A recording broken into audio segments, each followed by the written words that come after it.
काशी में 80 घाट पर तुलसीदास रोज रामचरितमानस को गाते थे। एक बार गोस्वामी प्रातः काल शौच करके आ रहे थे तो कोई एक प्रेत से इनका मिलन हुआ। उस प्रेत ने प्रसन्न होकर गोस्वामी जी से कहा कि मैं आपको कुछ देना चाहता हूँ। गोस्वामी जी बोले, भैया हमारे मन में तो केवल एक ही चाह है कि ठाकुर जी का दर्शन हमें हो जाए। उस प्रेत ने कहा कि महाराज, मैं यदि दर्शन करवा सकता तो अब तक मुक्त ना हो गया होता। मैं खुद प्रेत योनि में पड़ा हुआ हूँ। तुलसीदास जी बोले, फिर भैया हमको कुछ नहीं चाहिए।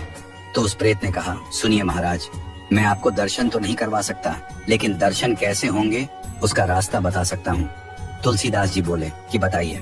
प्रेत बोला, आप जहाँ कथा कहते हैं बहुत सारे भक्त सुनने आते हैं। अब आपको तो मालूम नहीं, लेकिन मैं जानता हूँ आपकी कथा में रोज हनुमान जी भी सुनने आते हैं। सबसे पीछे कंबल ओढ़कर एक दीनहीन कोढ़ी स्वरूप में जो व्यक्ति बैठता है और जहाँ लोग चप्पल उतारते हैं वहीं बैठते हैं। उनके पैर पकड़ लेना वह हनुमान जी ही हैं। गोस्वामी जी बड़े खुश हुए।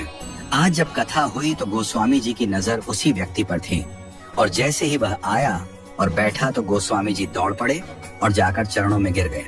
गोस्वामी जी बोले, महाराज आप सबसे छुप सकते हो, मुझसे नहीं।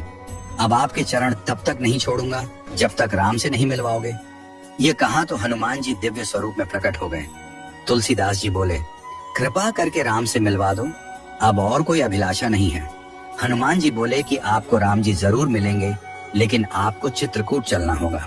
गोस्वामी जी चित्रकूट गए, मंदाकिनी में स्नान किया, कामदगिरी की परिक्रमा की, खोज रहे हैं कि प्रभु कहाँ मिलेंगे।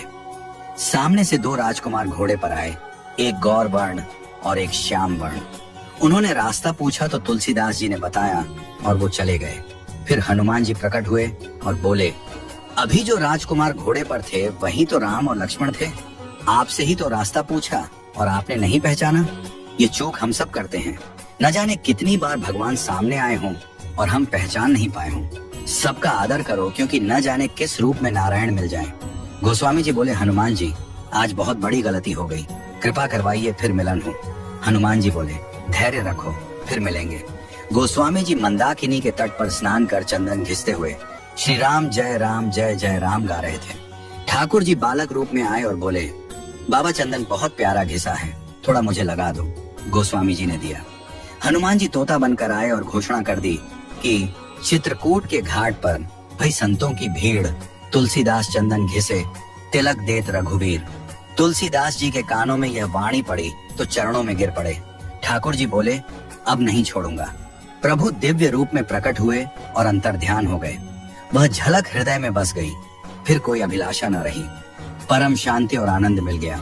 राम की शरण में आराम है, राम राम कर ले। इस प्रकार तुलसीदास जी का राम से मिलन हनुमान जी ने करवाया।